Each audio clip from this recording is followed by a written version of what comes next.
ਹੁਣ ਸੂਈ ਦਾ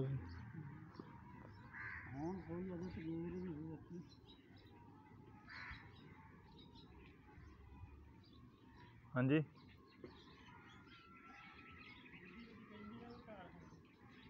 यार घर नहीं है चैन कुप्पी तो दो अल्लाह के बंदे हो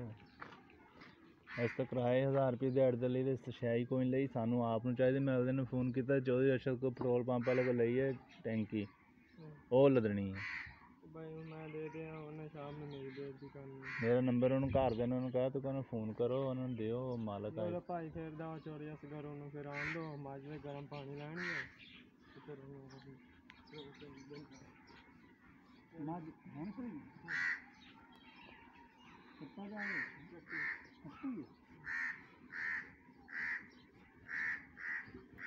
मेरे तो नंबर भी ब्लैक लिस्ट लाई फिरदा मेरा भरा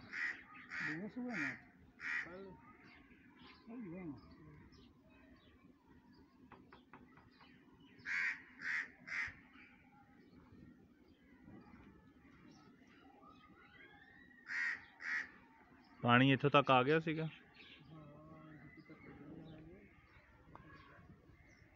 माल बाहर काट लिया माल दिया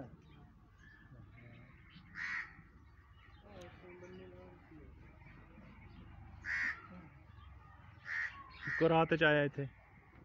इको रात च आ गए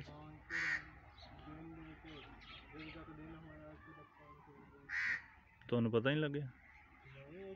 पता लगता तो फिर इधर लंघ जाना पता लग्या तो फिर इतने ट्रैक्टर ना बन्नी लाई फिर सारी खेत के तो थल्ले क्यारे सुक गए सारे सारे सब ये तो बिल्कुल सही हो गए क्यारे ये तो यार पानी बूटे देखा खज्जी देख दे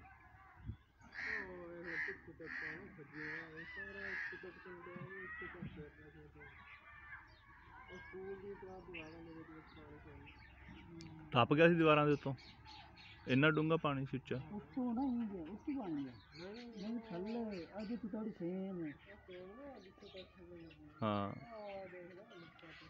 सही तो हुण बिल्कुल सुक गया सारा पानी मतलब नहीं जाता रे नहीं जाता